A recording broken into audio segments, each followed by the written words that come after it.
एक ऐसा इंसान जिसने समाज की बेड़ियों को तोड़ा, एक ऐसा योद्धा जिसने शिक्षा को हथियार बनाया, और एक ऐसा नाम जो आज भी हर उस आवाज में गूंजता है जो समानता और न्याय के लिए उठती है। ये कहानी है महात्मा ज्योतिराव फुले की।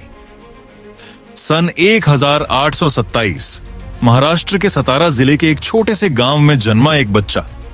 नाम रखा गया ज्योतिराव गोविंदराव फुले।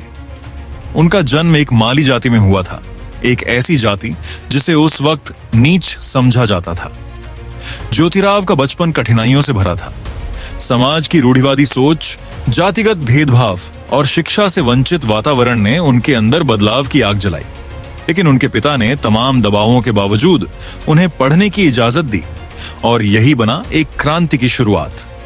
जब फुले स्कूल पहुंचे तो पहली बार उन्होंने देखा कि कैसे जाति के आधार पर बच्चों को अलग किया जाता है। ब्राह्मण बच्चों को विशेष दर्जा, जबकि दलित बच्चों को अपमान सहना पड़ता। एक दिन जब उन्होंने एक ब्राह्मण दोस्त की शादी में हिस्सा लिया तो समाज ने उन्हें अपवित्र मानकर बहिष्कृत कर दिया। ये वो पल था जब फुले ने तय किया, अब बदलाव जरूरी है। उन्होंने स्कूल की पढ़ाई पूरी की, लेकिन असली शिक्षा तो उन्होंने समाज से ली। सवाल पूछे, क्यों एक इंसान दूसरे से नीचा समझा जाए? क्यों महिलाओं को पढ़ने का हक नहीं? और क्यों शिक्षा पर सिर्फ उच्च जातियों का अधिकार हो? सन 1848, एक ऐतिहासिक साल, ज्योतिराव फुले ने पुणे में पहला बालिका विद्यालय खोला।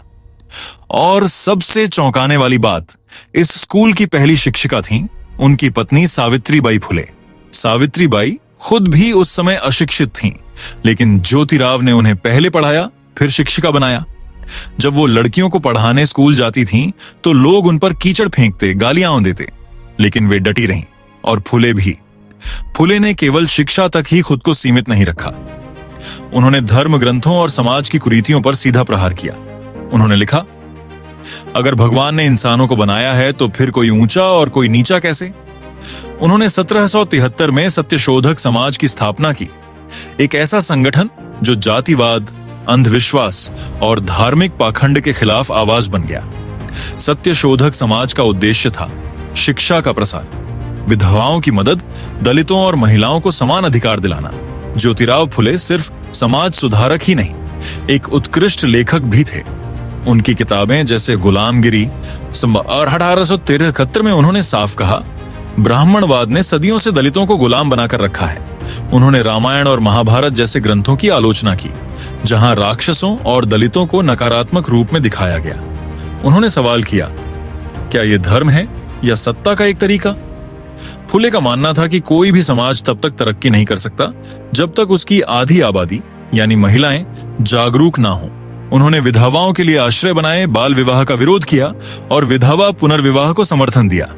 उनका मानना था, एक मां शिक्षित होगी तो पूरा समाज शिक्षित होगा। 28 नवंबर 1990 को ज्योतिराव फुले ने इस दुनिया को अलविदा कह दिया, लेकिन जो विचार, जो आग, जो आंदोलन उन्होंने शुरू किया, वो आज भी जल रहा है।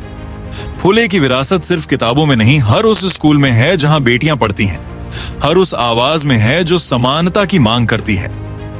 आज जब हम डिजिटल युग में हैं, जब तकनीक हमारे हाथों में है, क्या हम फुले जैसे साहसी विचारकों के लिए थोड़ा सा खड़ा नहीं हो सकते? फुले ने तब संघर्ष किया जब बोलने तक की आजादी नहीं थी। हमारे पास आज सोशल मीडिया है, शिक्षा है, प्लेटफॉर्म है, तो क्या हम आवाज नहीं उठा सकते? ज्योतिराव फुले सिर्फ एक नाम नहीं, वो एक आंदोलन है, एक सोच है, एक रोशनी है जो आज भी हर अंधेरे को चुनौती देती है।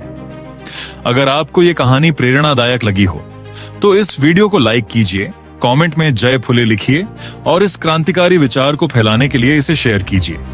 शिक्षा सबका अधिकार है, यही है असली क्रांति।